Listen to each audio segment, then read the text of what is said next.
Everybody, JC here with another T&I toy review, and today's review is in association with MarvelousNews.com, your #1 news source for everything Marvel. And for today's review, we're going to be taking a look at the brand new Marvel Legends Series 12-inch Wolverine figure from Hasbro. Now this figure comes packaged in the same style we've been seeing with all the 12-inch Marvel Legends. You've got the window box with the figure clearly displayed. Up at the top you've got the character's name. On the front window you've got the Marvel Legends Series logo. On the sides of the packaging you just have images of the figure. And then on the back of the packaging you have even more images of the figure showing off the various accessories. Alright, let's get this open and take a look at what's inside. So here's a look at the figure outside the packaging along with the other contents. Okay, so first of all, the figure comes with 3 different head sculpts. So you get this normal head sculpt with the mask, and this is the one that's attached to the figure when you first take it out of the packaging. So he's got the black on the ears and then the yellow on the rest of the mask, and no real wash effect on the mask. And he's got the white for the eyes. You do have some wash on his skin tone. You can see they've sculpted some stubble around his chin and mouth and everything, and that is a little bit darker color, a little bit of wash there to give it that 5 o'clock shadow type look.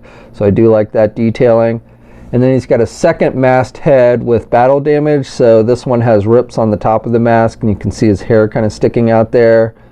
Again with the black, and you got some divots taken out of the mask here on this side and on this side as well. So definitely it looks like he's been in a tough battle with this head sculpt. And his mouth is open, looks like he's, growling or something, and you can see his tongue.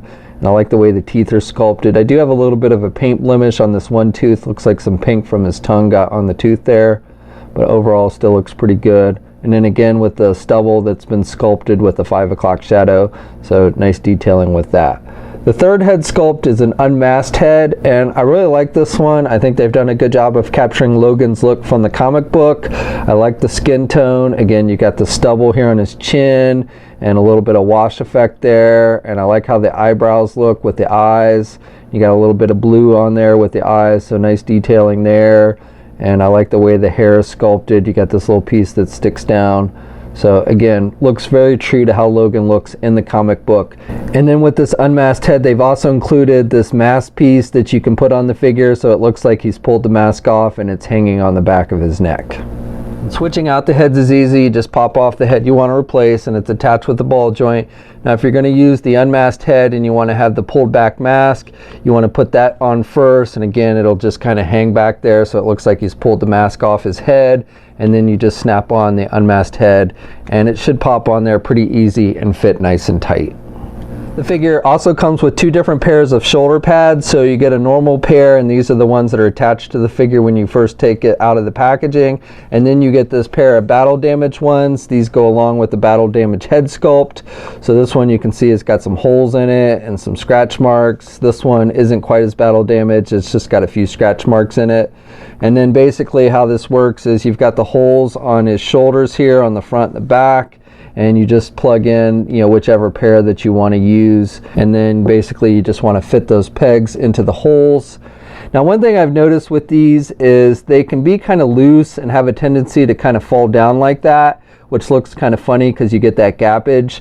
So you want to make sure when you're putting these on that you really kind of push those pegs in, and that'll keep these from being quite as loose, especially with the normal pair, which are worse than the battle damage pair. And here's a look at the figure with the battle damage shoulder pads along with the battle damaged head. And then finally the figure comes with 2 different sets of hands. Both sets of hands are sculpted with closed fists, and one pair has the claws retracted and then the other pair has the claws extended.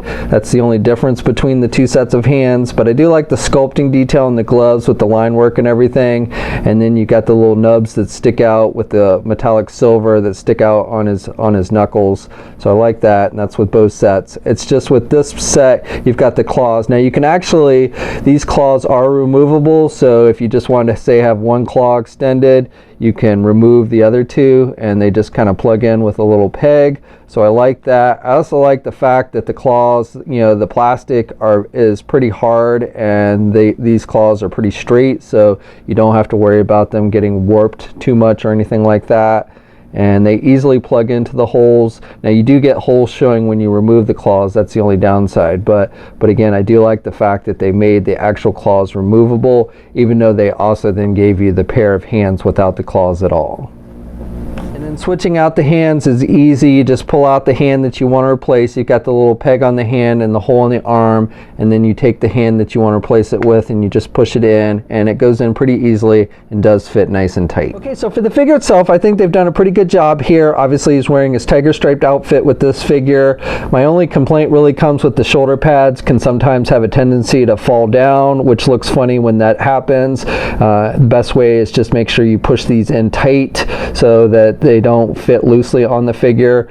And you know, again, they look good as long as they stay up. It's just when they start falling down that they look kind of funny. But otherwise, I think they've done a nice job. I like the metallic blue color that they used on the shoulder pads. And then they've got more of a flat blue on the gloves. And you've got some sculpting detail on the gloves. So again, giving you that kind of rubber look. Basic yellow on the rest of the costume with the black. Now I do have a little bit of a paint blemish here on his chest. Looks like a little black mark there. Not a big deal, but just want to point that out. The back, pretty solid paint applications. And he's got this belt piece, which is a separate piece. It's not removable. It's done with a rubber material, but I like how they sculpted the line work in there so it looks like an actual leather belt. And then he's got the black X sculpted on there and the end of the belt here, so a little bit of extra detailing there. I like that. And then he's got the blue shorts. And then with the boots, he's got the long points here at the tips of the boots with the black. And then again, the blue matches on the boots with the gloves, so I like that. And again, you've got those ridges kind of sculpted in there, giving it some nice detail. And one thing I have noticed with the yellow, there is some areas where there's some darker yellow, like up here under his chin and down here on his abs and here on his legs. So I think it's a wash effect they tried to give it. It doesn't look bad, but it really doesn't add much to the figure either. And I should note the tips on his mask here and even on his boots as well, these are done with a rubber type material. It's a pretty hard rubber material, so they're not going to get too bent out of shape or anything, but they do have a little bit of give, so you don't have to worry about catching them on something and snapping these off, which is nice. Okay, so this figure stands, if you count to the tip of his mask, about 11¼ inches tall.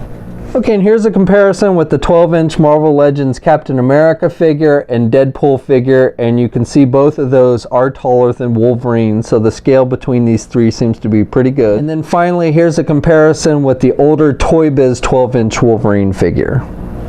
Okay, so for articulation on this figure, you can turn the head to the left and to the right. Head's attached with a ball hinge joint, so he can look down about that much, and then he can look back about that much. If you have him look back anymore, you'll probably pop the head off the ball joint there.